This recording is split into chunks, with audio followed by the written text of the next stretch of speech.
Okay. I'd like to call the meeting to order and start with the Pledge of Allegiance. I pledge allegiance to the flag of the United States of America and to the republic for which it stands, one nation, under God, indivisible, with liberty and justice for all. First item on the agenda is adoption of the agenda. A couple changes we need to make. After we get through the minutes, I'd like to add the ARP funds, which are tentative. These are suggestions from the ARP committee for discussion and approval if that's so desired. The second is to approve the grant. We had a request at our last meeting about two, I think they're Homeland Security grants, and we need to approve those to let the individuals apply. And then Kelly's already changed. Our meeting date is June the 30th, 3rd. Yeah, I'm doing two. 9 a.m., not 6 p.m. And the amount of our accounts payable is $192,194.34. It was 192 what? 192, 194, and 34 cents. That's right. You're off. This is what it was. Oh, okay. So, any other additions, correction, changes? Hearing none, I'd entertain a motion to approve. I make a motion. I'll second that motion. Motion and a second. All those in favor? Aye. First item up, public comments. No one wants to comment. The next item we have is the minutes from 5/6/24, which is May 6th, our last meeting. Any corrections, additions, changes? Make a motion to approve. A motion to approve. Second. Second, all those in favor? Aye. Aye. Okay, the first thing we got up, I sent we had an ARP meeting, and I sent out the list of items that were approved at that meeting. And any questions, Randy, you might have? Becky sat through this entire thing. Yeah. She's probably familiar with it, but we have like ambulance and internal equipment's what I just put down for it in the sum of $530,000. What that does is that will purchase us, we believe, another ambulance with a remounted box. It also will replace what I believe they refer to as life packs. They're the internal equipment inside of the ambulances. After 8 years, they no longer can get components and they're not repairable. We currently are using them and they're 9 and 10 years old. So we felt it was essential to replace those simply because if we lose one, in effect, we'll lose an ambulance because it will not have that equipment inside of it. So that was included in that also, along with some upgrades with some of the other and I'm not going to try to pronounce the medical words for the devices, but this should get us in pretty decent shape as far as the ambulances are concerned. And the equipment. Inside of them. Yes. Yeah. And then, It's very, very essential that we have Yeah, updated equipment because that is critical when you are on a run. we had a demonstration of I call it a thumper. It's a Lucas device that will do chest compressions while you're transporting so that some individual doesn't have to do that. And so that is included also within that so we can get our equipment in those ambulances. And because after a long trip from Siberia, it's going to wear somebody out. Yeah. So, and then it allows them to also administer drugs and monitor the patient, and Right. it'll just provide better, I think, results when those incidents happen. But that's included in the ambulance portion of that. Then we have AEDs. That's kind of a combination of Allen needed 2 more for his cars. Tell City needed 2 more for their cars. We have several that we're going to be putting out into the different spots in the community, and that was the 19,653. The next item was Pulse Point, and what that does is It's an app that you'll have on your phone for the first responders that actually are trained. And on that app, it will identify, for instance, if you're at the courthouse, you'll know the AED's in that corner. Yeah. So any place that you're at, it'll direct you right to that AED so you know where it is. And then it'll identify where potentially the issue needs to be addressed. And you'll know that it may be 2 blocks down over at the neighbor's house. So it'll help the first responders as far as getting to the scene quicker. They'll know where the equipment's located, life-saving equipment, and they can get there. And that's what that app does.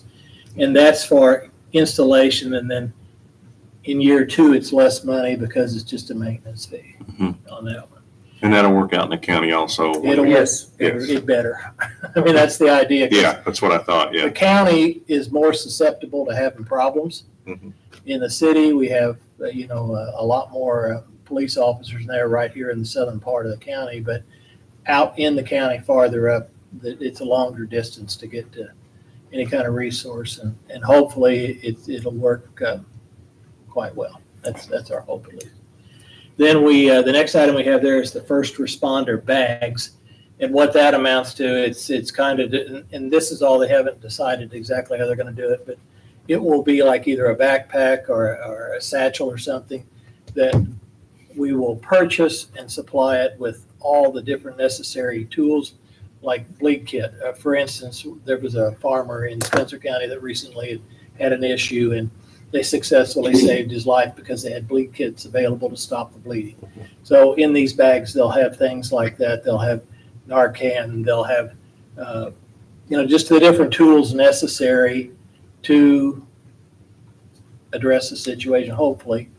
And it'll be, it'll all be updated. Mr. Fly.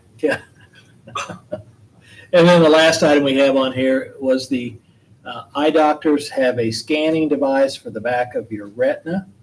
And what it does, it determines a lot of potential health problems that you may have or may be close to having, and they can identify and treat them early on so you have a better future going forward with your eyesight and potentially other health issues. And what they're doing with that, it would be located at their new facility over here. If I remember correctly, and we will get this ironed out, that no one would be charged for the use of this machine because it is being bought by county funds. And they would have an annual health fair where their services, along with others, located in their parking lot, and people can just come through and get screened and these different health things. So that's how we came to that, and it totals up to $681,638 is what we allocated. So any discussion on that? What we have to do is we would have to approve this, and then it would need to go to the council for their approval. And then because of the large numbers, it's going to come back to us, and we're going to have to bid this equipment out so we can get bids on it. So this is just the first step in starting that process. I would like to thank Dr. Michael Dahm for all of his help with this and the presentations and answering the questions. He was very thorough. And I think it's great that this is being done. It just amazes me that all these years and everything just kind of went to the wayside.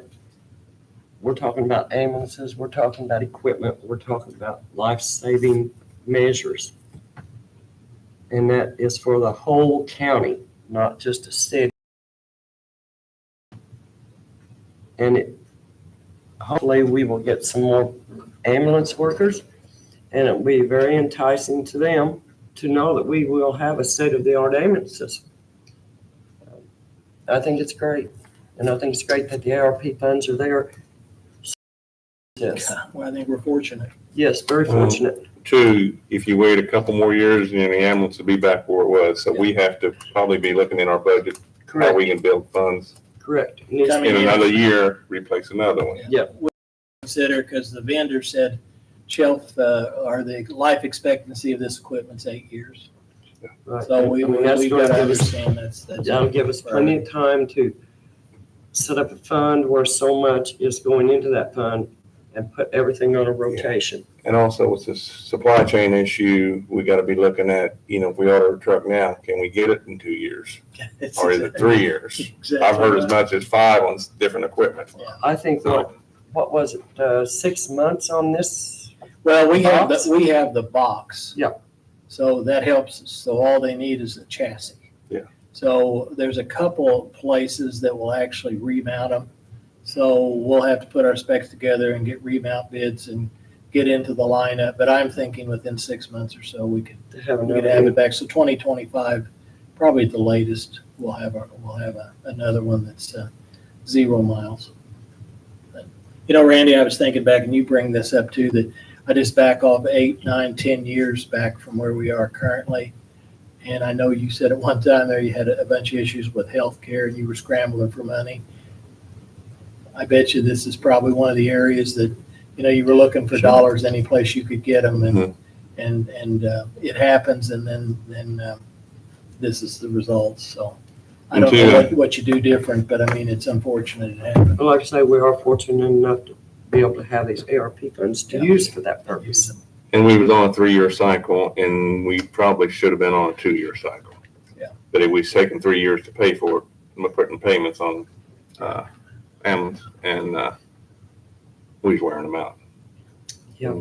Yeah, you got to consider it's those ambulances that are in excess of 300,000 miles, and that's road miles. They sit and idle a Mhm. lot. Mhm. So they not only get road miles, but they get idle miles too. So Mhm. they just, they get used up. There's not too many people traveling around with a vehicle with 300,000 miles, No, let Exactly. alone an emergency vehicle. Especially one you depend upon, right. so. Any other discussions on that? If not, I'd entertain a motion to approve that, use of those funds for that. I make a motion to approve it. I'll second that motion. We have a motion and a second. Any other discussions? Hearing none, all those in favor? Aye. Motion passes. The next thing is we had, at our last meeting, grant, there was 2 of them available, if I remember correctly, from Homeland Security, $150,000 each. We actually had a meeting before we had our ARP meeting, and had quite a few of the people that will be part of this first responder program. Several of the fire departments were here. Tara was here from the health department, and it was a pretty good group. We entertained a lot of different things and ideas and how we would go about, carrying out what the main goal is to try to get more trained first responders within Perry County. Again, it becomes easier with the police in the southern part, whereas if we can get some out in the county so that in the event someone, the neighbor, someone down the road a mile has the knowledge and the equipment to respond before the ambulance can ever get there. One of our challenges, we're working on it right now, is to make sure that any individual that donates their time, takes the effort to be educated on as a first responder, that they have no liabilities, because we don't want to put anyone out there that potentially could suffer because they were trying to help someone else and to save a life. So also in this, Deaconess has offered to pay for the first 30, all the expenses associated with training, including the books. So I appreciate that. They're looking at having classes start, if we can get enough people together, to start sometime in the fall. So 30 is quite a bit. 30 is quite a bit. They have like 15, I think, in a session. So Mhm. they would pay for 2 sessions to see, to get these people up to speed and operational. So That's good. I thank them for that. So with that, we had the discussion about the grants, and we decided to let Steve apply through the EMA for one, and the first responders are going to apply for another one to get, each one of them then can pick, and as we discussed, Steve can decide. I think in my discussion with him, he felt like the radios were more urgent. That would be the one he would apply for.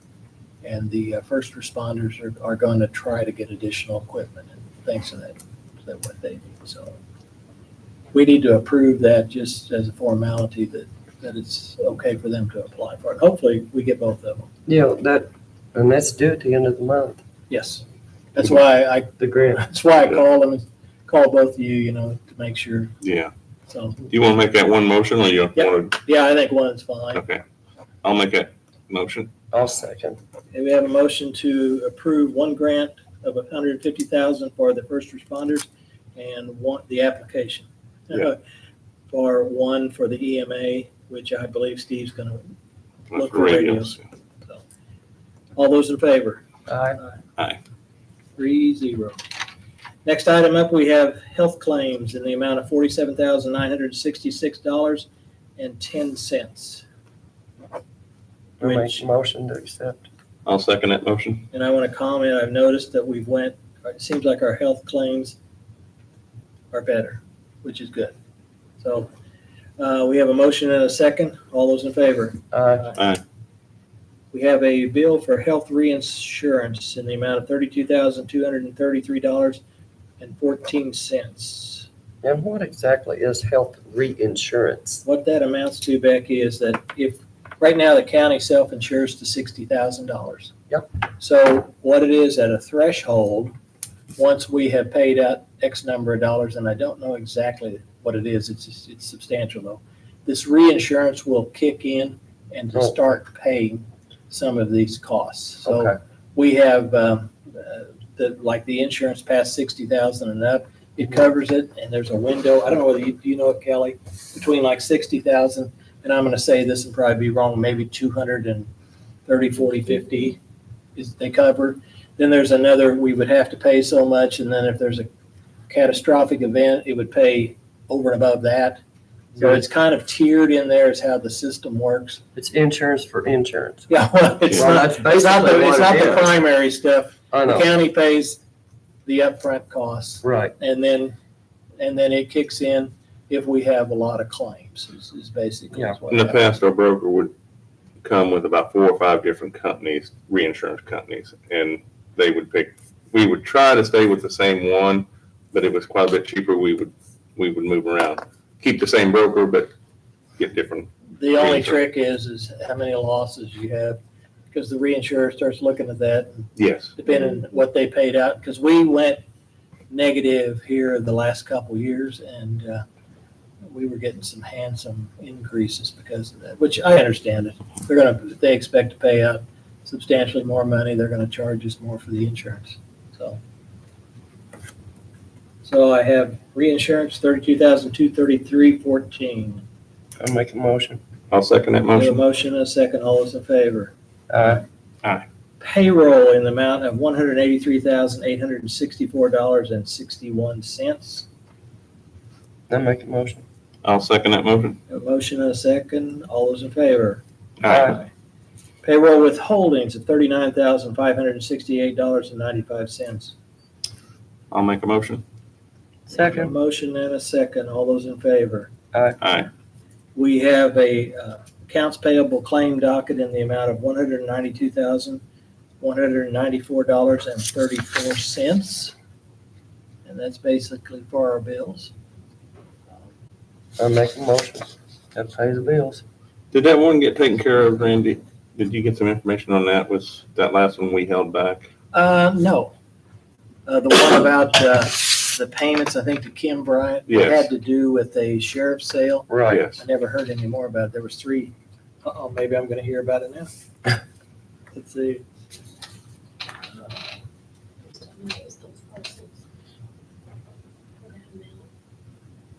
So the amount was, this is what was paid or what?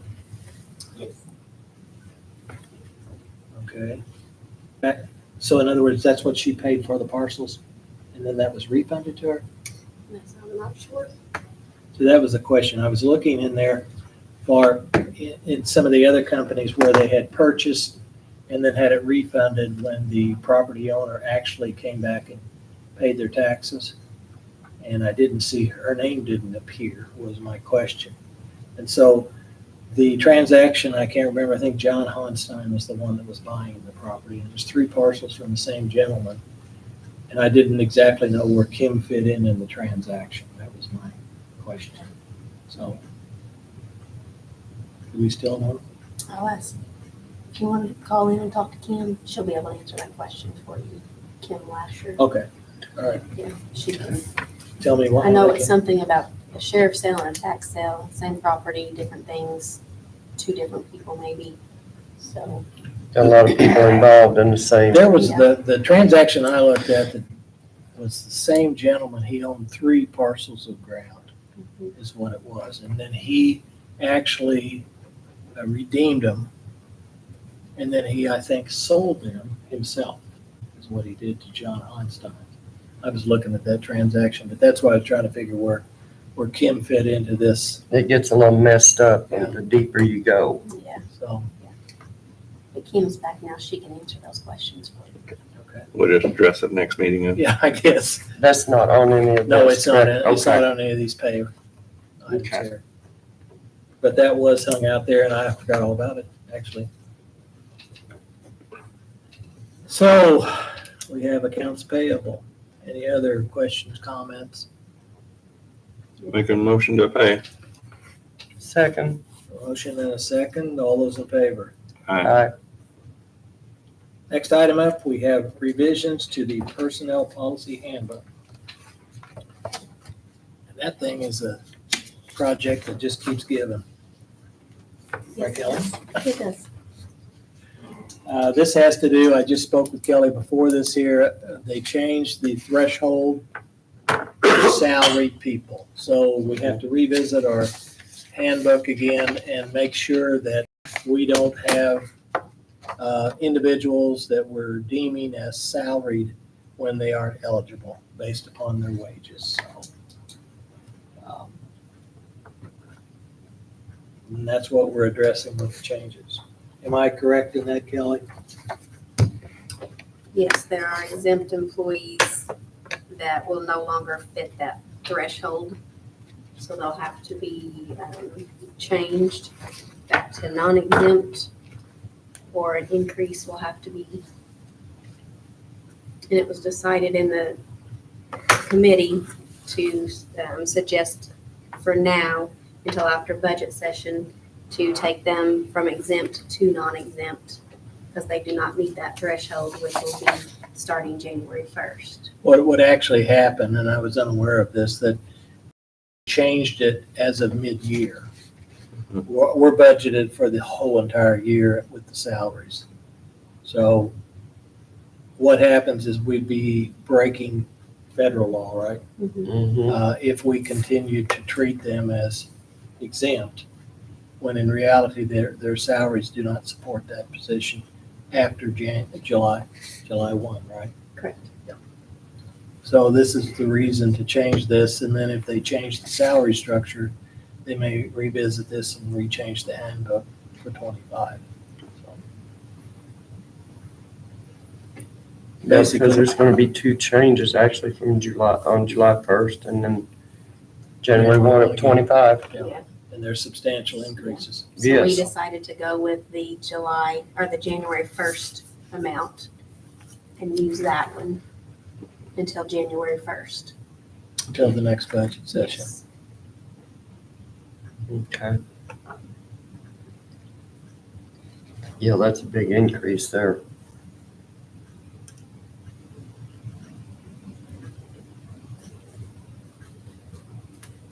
Any other discussions? Are you interested to vote?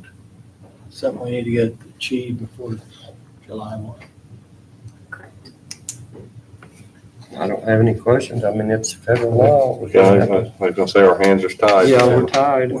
We didn't do this. No. This was handed to us, so. No.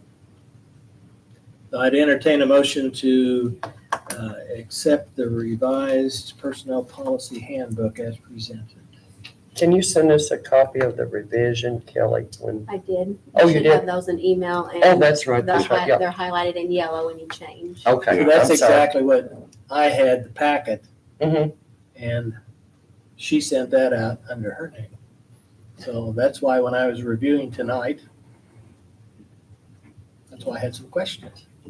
Okay, And the only other different thing in there is, well, it's not different, but just wanted to bring to the attention of everybody, is that exempt employees do not receive comp time, they receive flex time. So comp time is not Paid out. Paid out. on leaving the county correct, employment. correct. And then there's, the flex time needs to be used quicker than the comp time. The flex time has to be used by the next pay period that it's earned. So Right. it keeps us from accumulating some rather large Yeah. deficits if someone banks it, so. but that's all that will change on the, besides the description of exempt or non-exempt, or, Yeah, other Okay. than a few minor wording issues. okay. Now, will, Andrew have to look at this, or, We've ran it through Wagner, Irwin, and Shealy, and everything looks, okay, yes. I They're didn't the know. ones that's kind of professional on these handbooks. Okay. I was just As wanting to the make sure it laws, was all as the right. laws change, those, No, no, hard to stay up with that. So I'd entertain a motion to accept the revisions as presented. I make the motion. I'll second that motion. We have a motion and a second. All those in favor? Aye. Last item we have is the next meeting is going to be Monday, June 3rd at 9 a.m. And at that meeting, we have several bids to open. We got some roads hopefully to pave and we have good turnout, so. With that said, I'd entertain a motion to adjourn. I'll make that motion. I'll second. All those in favor? Aye. Good evening.